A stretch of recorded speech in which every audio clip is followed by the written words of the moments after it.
अस्सलाम वालेकुम। You are watching health solutions TV. मैं हूं डॉक्टर अदीना असलम विद सेहत से है ज़िंदगी। जैसा कि आप सब जानते हैं कि आज है 6 सितंबर, that is our defence day, यौम दिफा। इस दिन बहैसियत पाकिस्तानी हम जो हमारी फोर्सेस ने कुर्बानियाँ दी थी उनको याद करते हैं और किस तरह से उन्होंने हमारे बॉर्डर्स को प्रोटेक्ट किया था दुश्मनों से। तो इसी तरह अगर हम आज अपने इर्द गिर्द देखें तो हम ये रियलाइज़ करेंगे कि जो हमारे हेल्थ वर्कर्स हैं या हमारे फ्रंट लाइन वर्कर्स हैं वो भी उन्हीं सोल्जर्स की तरह हम लोगों को डिफेंड कर रहे हैं, हमें प्रोटेक्ट कर रहे हैं और अपनी लाइव्स को सेक्रीफाइस कर रहे हैं, अपने टाइम्स को, एनर्जीज़ को सेक्रीफाइस कर रहे हैं ताकि किसी तरह इस वायरस से हमें प्रोटेक्ट कर सकें। तो आज भी हम थोड़ा सा कोविड के ही आज कोविड के क्या कंडीशन है, क्या सिचुएशन है हमारे मुल्क में, हमारे शहर में, उसको डिस्कस करते हैं। मेरे साथ मौजूद है mister Umar, who is correspondent of health solutions TV. कैसे हैं आप? अस्सलाम वालेकुम, बहुत शुक्रिया डॉक्टर अदीना। आप बताएं कैसी तबीयत? वालेकुम अस्सलाम, अल्हम्दुलिल्लाह मैं ठीक हूँ। तो उमर ये बताइए कि आज की अगर हम बात करें 6 सितंबर की ही, तो आज क्या रेशो चल रहा है कोविड का? सबसे पहले तो आपने प्रोग्राम का जो बड़ा खूबसूरत अंदाज से आगाज़ किया कि आज यौम दिफा है और बेशक जिस तरह हमारी आर्म फोर्सेस पाकिस्तान के दिफा में मसरूफ़ अमल हैं, इसी तरह आप हेल्थ वर्कर्स, तमाम डॉक्टर साहिबान और पूरी हेल्थ सॉल्यूशंस की टीम, देखा जाए तो हेल्थ सॉल्यूशंस टीम का एक एक फ़र्द, चाहे वो डायरेक्टली डॉक्टर ना भी हो या वो मेडिकल फील्ड का ना भी हो, लेकिन वो इस टीम से और इस मिशन से जुड़ा हुआ है तो यकीनी तौर पे वो पाकिस्तान के दिफा के लिए काम कर रहा है। बिल्कुल। तो आज के दिन अगर हम देखें जो कोविड की पोजीशन है और लोग भी ये जानना और समझना चाहते हैं कि अब और कितने दिन ये सूरत हाल रहेगी, तो कदरे बेहतरी आ रही है कराची के पॉइंट ऑफ व्यू से, लेकिन पंजाब के पॉइंट ऑफ व्यू से चीज़ें जो हैं वो डिस्टर्ब होती जा रही हैं।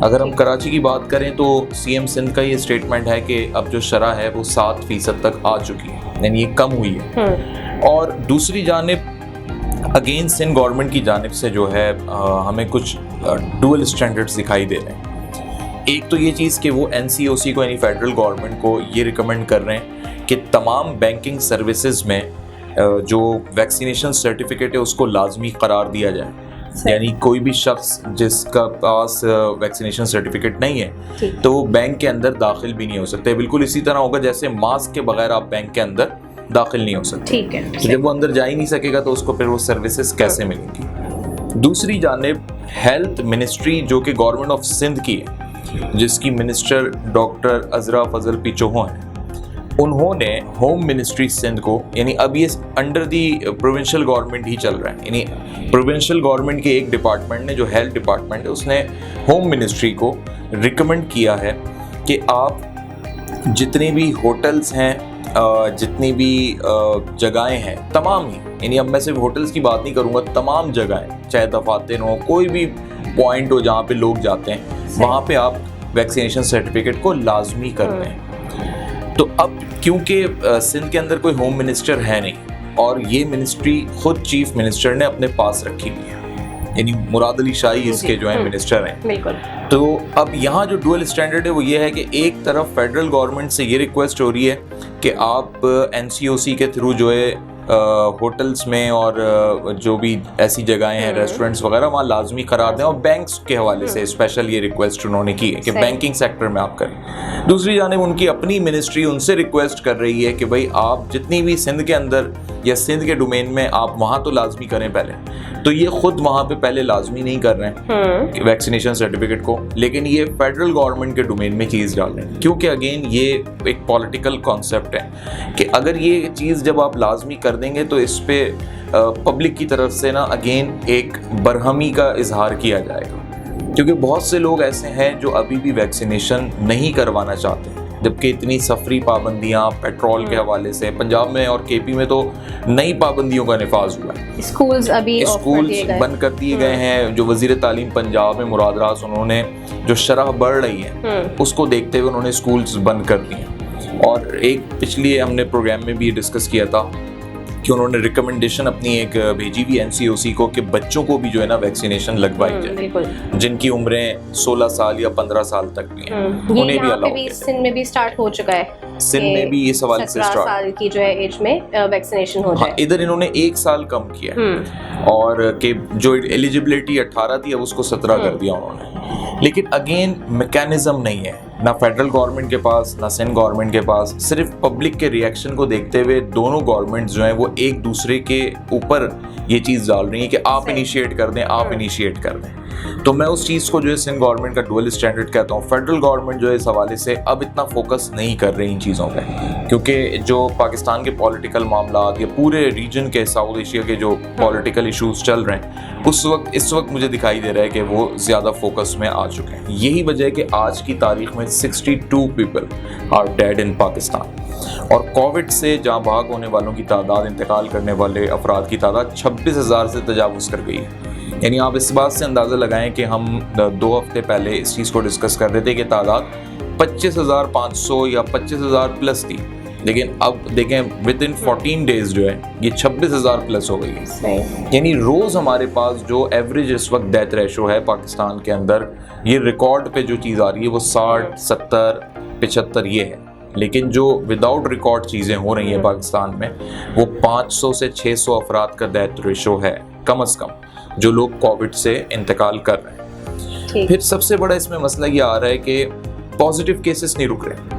यानी अगर वैक्सीनेशन का प्रोसेस इतना अच्छा हो भी गया, जितने लोगों ने भी करा लिया, पॉजिटिव केसेस नहीं रुक रहे, तो इससे ये चीज़ वाज़ेह होती है कि ये जो कोरोना है ये अभी भी स्टिल मौजूद है और उसी पावर के साथ मौजूद है। बेशक वो उस तरीके से लोगों को नहीं कर रहा होगा इफेक्ट, यानी उनके वैक्सीनेशन उस तरीके से नहीं हो रहा होगा, बट वो मौजूद तो है हमारे दरमियान। तो आज की जो स्टेटमेंट है उसमें जो NCOC ने बताया है, और जो कोविड की जो एक सरकारी वेबसाइट बनी हुई है covid.gov.pk, उस पर भी बताया गया 3,713 पॉजिटिव केसेस आज।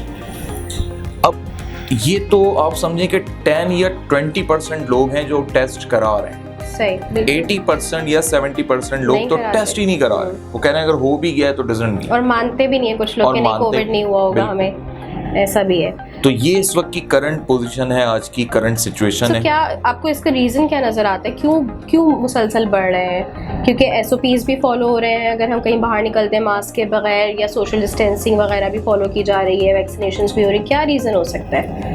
अच्छा, मुझे ऐसा लग रहा है कि SOPs अब फॉलो नहीं हो रहे।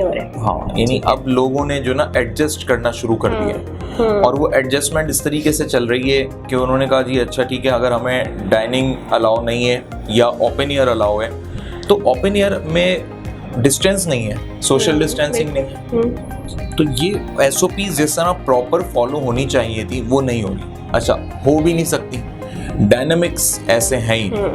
आप पाकिस्तान का कोई भी शहर उठा लें, कोई भी कराची का इलाका आप ले लें, तो डायनामिक्स की ऐसे नहीं है। अगर वो एक रेस्टोरेंट वाला बाहर बिठा के खाना खिला भी रहा है या रूफ पे उसने जो है ओपन एयर कर भी दिया, तो उसने वहाँ पे 22, 20, 18 टेबल्स लगाई हुई हैं। एक टेबल के ऊपर 8-8 बंदे, 5-5 बंदे बैठे हैं, वो बहुत क्लोजली बैठे। बिल्कुल। अब जब वहीं पे वो छींक भी मारेगा, वहीं पे उसका जो है इंट्रैक्शन भी हो रहा है, फिर सर्विस वो वाली चीज़ें नहीं है। मास्क लोगों ने लगा तो लिया है, लेकिन अब वो बस सिर्फ एक रिवायत रह गई है, यानी वो एक ऐसा रह गया कि हाँ जी हम फॉलो कर रहे हैं। बैंक के अंदर जा रहे हैं तो ठीक है जी मास्क लगा ले, आप चले जाएं, बेकरीज में जा रहे हैं, मार्ट्स में जा रहे हैं, मॉल्स में जा रहे हैं, लेकिन अगेन मैं उसी चीज़ को कहूँगा कि ये चीज़ अब गवर्नमेंट भी नहीं करा सकती। ठीक। अच्छा, देयर सर्टेन रेस्टोरेंट्स जिसमें मैंने ये देखा है कि वो अगर डाइन आउट नहीं करते तो वो अगर उनके बेसमेंट में कोई सेटअप ऐसा है तो वो छुप के बेसमेंट में बिठा देते हैं लोगों को, या लाइक डाइन इन ही हो रहा है प्रॉपर, वो डाइन आउट नहीं होता। तो इसके खिलाफ कोई पेनल्टी वगैरह है? इसके खिलाफ जो डिप्टी कमिश्नर होता है या असिस्टेंट कमिश्नर के पास भी इख्तियार होता है उस डिस्ट्रिक्ट के कि वो वहाँ पर अगर उसको कोई भी कंप्लेन करे तो वहाँ पर वो अपनी टीम लेके जाएगा। अगर उसकी वीडियो, तस्वीर विद लोकेशन और एड्रेस रिपोर्ट कर दी जाए, और अगर वहाँ भी ना की जाए थाने में कर दी जाए, तो दोनों सूरतों में चाहे पुलिस हो या फिर असिस्टेंट कमिश्नर या डिप्टी कमिश्नर, तो ये वहाँ पे जाके अपनी कार्रवाई करते हैं। डिप्टी कमिश्नर के पास जो इख्तियार है वो चालान का है, और पुलिस के पास जो इख्तियार है वो अरेस्ट करने का है। अच्छा। पुलिस उसको अरेस्ट कर सकती है और उस पे जो है मतलब एक तरीके का जुर्म है ये, लेकिन ना सिर्फ कराची बल्कि पूरे पाकिस्तान में ये सेटअप्स चल रहे हैं और लोग तो तकरीबन पूरी शादियां हो रही हैं। बिल्कुल बिल्कुल, तो वो ओपन एयर में नहीं हो रही। और फिर कुछ लोग क्या मतलब पाकिस्तान में मेजॉरिटी जो है, मैं ये कहता हूँ कि असर रसूख रखती है अपना, यानी हर शख्स जो है वो कहीं ना कहीं किसी जगह पे उसका लिंक होता है, तो वो इन चीज़ों को बड़ी आसानी से जो है वो लोग करवा रहे हैं और कर रहे हैं। लेकिन ये सेहत के साथ खेल रहे हैं लोग, क्योंकि जो सूरत हाल अस्पतालों की है, कोविड वार्ड्स की है और जो डेथ रेशो है उसको सीरियस नहीं ले रहे लोग। और अमूमी तौर पे जो हमारे सर्वेज रहे हैं, जो हमारे विजिट्स रहे हैं, लोगों के साथ डिस्कशन रही बिजनेस कम्युनिटी के साथ, तो अब लोग इस लेवल पे आ गए हैं कि वो कहते हैं कि जब हम कोविड की न्यूज़ भी आती है तो हम चैनल स्विच कर देते हैं। यानी लोग अब सीरियस लेना तो दूर की बात है, वो अपडेट्स भी नहीं लेना चाहते। लेकिन लोगों को यूज्ड हो चुके हैं, वो कह रहे हैं कि मतलब बताओ भी नहीं हमें कि ये हो रहा है। तो लोग अब चाह रहे हैं कि हम जैसे पहले ज़िंदगी गुजार रहे थे वैसे गुजारें। लेकिन आप ये देखें कि पहले जो ज़िंदगी गुजर रही थी कोविड से पहले, उसमें डेथ रेशो मजमूई तौर पे कोविड से पहले ज़्यादा था पाकिस्तान में। अच्छा, यानी पाकिस्तान के अंदर कोविड आने से पहले जो अफराद मर रहे थे, कम से कम उनकी तादाद 2 से 2.5 लाख थी यौमिया। अच्छा, 2 से 2.5 लाख अफराद मरता था। सही। अब ये अफराद एक्सीडेंट्स में भी मरते थे, ये अफराद कह लें कि मुख्तलिफ बीमारियों में मरते थे, हादसाती तौर पे, या अपनी जो तिब्बी मौत होती है इंसान की, जो वक्त पूरा हो जाता है उस हिसाब से। तो ये हमारे यहाँ एक रेशो था। ठीक है। लेकिन आपको बड़ी हैरत होगी कि जब कोविड आया और जो पाबंदियां लगी, मतलब स्ट्रिक्ट किया गया, तो कोविड से मरने वालों की तो तादाद बढ़ चुकी थी। यानी नज़ला जुकाम ही है ना, कि इससे मरने वालों की तादाद तो बढ़ चुकी थी वायरस से, लेकिन मजमूई तौर पे जो अफराद पाकिस्तान में मरते थे 2 लाख, वो कम से कम 60% कम हो गया था वो रेशो। यानी फिर उनकी जो तादाद, यानी जो ये नादरा के जो डेथ सर्टिफिकेट्स बने हैं उससे निकाला गया डेटा। अच्छा। और जो कब्रिस्तानों में जो कब्रें ली गई हैं उससे ये डेटा निकाला गया है कि अगर कोविड से पहले 2 लाख एक एवरेज था पाकिस्तान में, तो कोविड आने के बाद और जो इब्तिदाई 6-8 महीने थे, और जब स्मार्ट लॉकडाउन कह लें या स्ट्रिक्ट लॉकडाउन कह लें, 50,000 लोग जो है ना वो यौमिया इंतकाल कर गए। अब चूंकि पाकिस्तान के अंदर जो है ना वो सिनेरियो ये है कि जहाँ इतनी तादाद में डेथ्स हो रही होती हैं, उससे डबल तादाद में जो है ना बच्चों की पैदाइश भी हो रही है, तो वो आबादी का जो तनासुब है वो स्लोली बढ़ रहा होता है। लेकिन आप ये देखें कि कोविड की वजह से जो अमवात बढ़ी हैं उसमें कमी अभी तक नहीं आई है। तो इससे ये चीज़ वाज़ेह होती है कि वायरस और ये अपने आप को पावरफुल बनाता जा रहा है। यानी जो डेल्टा वेरिएंट के नाम से वायरस है, और फिर पड़ोसी मुल्क में जो कुछ हुआ, तो वहाँ तो सांस लेना मुहाल हो गया था लोग। तो अल्लाह ना करे कि पाकिस्तान में कंडीशन हो। लेकिन इस वक्त जो इमरान खान साहब का भी स्टेटमेंट लेटेस्ट आया है, वो उनका फोकस इस चीज़ पे खुराक की कमी हो गई है मुल्कों में। तो वो कहते हैं हमारे लिए शुक्र है कि ये चैलेंज नहीं हुआ उस लेवल पे, वहाँ तो लोग जो है ना एक तरफ कोविड प्लस फिर खुराक की, यानी सप्लाई लाइन टूट गई उनकी, तो वो तो उस चीज़ से भी इफेक्ट हुए, उससे भी मरे। तो उन्होंने कहा हमने यहाँ तो अपनी कौम को बचाया है, लेकिन अब कौम अपना किरदार नहीं अदा कर रही। तो अब ये जो सिचुएशन है ये बड़ी एक, और फिर अगर हम पाकिस्तान की पॉलिटिकल डायनेमिक्स को देखें, जिस तरह अभी CNG के ऊपर रेट्स बढ़े कि 140 रुपए kg वाली CNG 180 की हो गई, कहीं 190 की भी जो है मिल रही है, और फिर कंटोनमेंट के इलेक्शंस हैं जी, तो ये वो इवेंट्स होते हैं कि अब जब कोई प्राइस इतनी जल्दी बढ़ता है, यानी आप 40-50 रुपीज़ बढ़ा दें किसी चीज़ पे, तो लोग प्रोटेस्ट करने निकल आते हैं, गैदरिंग होगी। इसी तरीके से अगर कंटोनमेंट के इलेक्शंस हैं, लोग वोट कास्ट करने निकलेंगे, अगेन गैदरिंग होगी। तो ये वो तमाम तर चीज़ें जो गवर्नमेंट को खुद भी सोचनी चाहिए कि हम इसका स्मार्ट वे क्या निकालें। इसीलिए लोगों का अब एतबार जो उठ गया है, ये जो पाकिस्तानी कौम जो है, इस पर प्रॉपर एक आर्टिकल भी लिखा गया है दुनिया नामी अखबार में, कि लोग जो हैं अब क्यों फॉलो नहीं करना चाह रहे SOPs, क्योंकि वो ये देख रहे हैं कि जब मुहर्रमुल हराम आए तो आपने उससे पहले जो है आपने एक ऐसी प्लानिंग की कि उससे पहले आपने लॉकडाउन किया, यानी अब गवर्नमेंट जो है पब्लिक के रिएक्शन के अकॉर्डिंग चल रही है। लेकिन अगर गवर्नमेंट इसी चीज को स्मार्टली लेके चलती है कि वो फिर उससे पहले भी लॉकडाउन नहीं करती, वो उनको एक नॉर्मल एनवायरनमेंट देती, तो लोगों को अपनी मुहर्रमुल हराम के दौरान की एक्टिविटीज में भी प्रॉब्लम नहीं होती, उससे पहले में भी प्रॉब्लम नहीं होती। क्योंकि इस दफ़ा लोगों के मुहर्रमुल हराम में जो उनकी अपनी एक्टिविटीज़ होती हैं वो डिस्टर्ब हुई। यानी ये सिर्फ 9-10 मुहर्रम ही नहीं होता, बल्कि जो इससे पहले से जो उनकी मजालिस और वो चीज़ें उस वो दिन तो समझ लें SOPs और कोविड की जो रिस्ट्रिक्शंस थी उसमें गुजरे। फिर ये जो 2 दिन के जुलूस हैं आप समझें, इनकी तैयारियों में 15-15, 20-20 दिन लगते हैं। यानी वो जो भी चीज़ें उनकी तैयार होती हैं, जैसे ये एक इवेंट के तौर पर अगर हम कंसीडर करें तो वो सब चीज़ें तैयार करनी होती है ना। अब आगे रबीउल अव्वल का महीना आने वाला है, बिल्कुल ठीक है, इसी तरीके से आगे और डिफरेंट इवेंट्स फिर आएंगे। तो उसमें गवर्नमेंट ये नहीं सोच रही, गवर्नमेंट सिर्फ पब्लिक रिएक्शन देख रही है कि इन दिनों में रिएक्शन आएगा तो इन दिनों में हमें नहीं करना है, इन दिनों में नहीं आएगा इन दिनों में हम करना है, पब्लिक को खुश रख रहे हैं। हाँ, तो ये गवर्नमेंट ही जब इस तरीके से चलेगी तो फिर लोग कैसे फॉलो करेंगे। और इसका मैं सबसे बड़ा खमियाजा बताऊं किसके ऊपर आ रहा है, यानी इसका लोड किसके ऊपर आ रहा है। ना पब्लिक के ऊपर ये लोड आ रहा है, ना गवर्नमेंट के ऊपर ये लोड आ रहा है, ये टोटल लोड आ रहा है हेल्थ सेक्टर के ऊपर। कि इस वक्त अस्पतालों की सूरत हाल, मेडिकल स्टाफ की सूरत हाल वो डिस्टर्ब हो रही है। यानी आप ये देखें कि हॉस्पिटल्स की जो पूरी एनुअल रिपोर्ट्स बनती हैं कि जी हमारा डिफरेंट वार्ड्स हैं ना, कैंसर का वार्ड भी है उसमें, तो उसमें किडनी का भी होगा, 10,000 किस्म की चीज़ें, उनकी वो सारी चीज़ें जो हैं इस एक कोविड की वजह से डिस्टर्ब होना शुरू हो गई। ठीक, क्योंकि ये एक ऐसी चीज़ है जिसने सिर्फ बाहर की इन्वायरमेंट को डिस्टर्ब नहीं किया, हेल्थ सेक्टर यानी एक हॉस्पिटल के अंदर की चीज़ों को भी डिस्टर्ब किया। कि अगर आप उनकी वो रिपोर्ट्स लें तो उनकी चीज़ें कैसे डिस्टर्ब होना शुरू हो गई, वो इस तरीके से होना शुरू हो गई कि उनके पास जो किडनी का स्पेशलिस्ट था वो भी कोविड का शिकार हुआ बैठा हुआ है। उसको देखते हुए दूसरा जो डॉक्टर है वो डिस्करेज हो गया, डीमोटिवेट हो गया।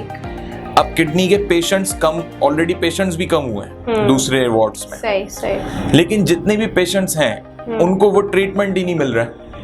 ठीक, तो एक हॉस्पिटल जब अपनी परफॉर्मेंस देख रहा है कि मैं बहैसियत एक हॉस्पिटल रन करने वाला, मेरा हॉस्पिटल इस चीज में मशहूर था, मेरी इस चीज में एक मतलब एक मशहूरी होती है ना कि कोई शहर में पूछता है कि भाई गायनीस का अगर ऑपरेशन है या किसी भी ऐसी चीज का मामला है, हार्ट का है, तो किधर जाएं, किधर कहाँ डॉक्टर्स हाँ, है वो। तो जैसे हम सुनते थे अपने बचपन में जी टब्बा हार्ट का हम नाम सुनते थे, एक और हार्ट का उसमें एक कार्डियो हम सुनते थे, जिन्ना और सिविल के। तो ये जब हम सुनते थे, आज वहाँ की जो रिपोर्ट्स आ रही हैं वो डिस्टर्ब हैं, वो अपनी परफॉर्मेंस वो नहीं डिलीवर कर पा रहे, तो क्योंकि वो डिस्टर्ब हो गया है सारा सिस्टम उनका, तो वो इस चीज़ को कंसीडर भी कर रहे हैं, हॉस्पिटल मैनेजमेंट इस चीज़ को भी देख रही है। लेकिन ये एक कोविड की वजह से आप देखेंगे कितनी फील्ड्स, कितनी जगहें, और सबसे ज़्यादा लोड अगेन के हेल्थ सेक्टर और हेल्थ वर्कर्स पे इसका है। बिल्कुल, thank you so much Umar, आपने हमें टाइम दिया अपना। और यहाँ पे मैं इसी बात के साथ कंक्लूड करना चाहूँगी शो को कि जिस तरह उमर ने कहा कि we have to play our role as well. सिर्फ हेल्थ लाइन वर्कर्स पे हम रिलाई नहीं कर सकते कि अगर कुछ होता है तो हम हॉस्पिटल जाएंगे और हमारी ट्रीटमेंट हो जाएगी। गवर्नमेंट को और पब्लिक को साथ देना होगा, तभी हम इस वायरस को शिकस्त दे सकते हैं। बहुत शुक्रिया आप लोगों का, इंशाल्लाह फिर हाजिर होंगे आप लोगों के साथ। अब तक अपना ख्याल रखिए, अल्लाह हाफिज़।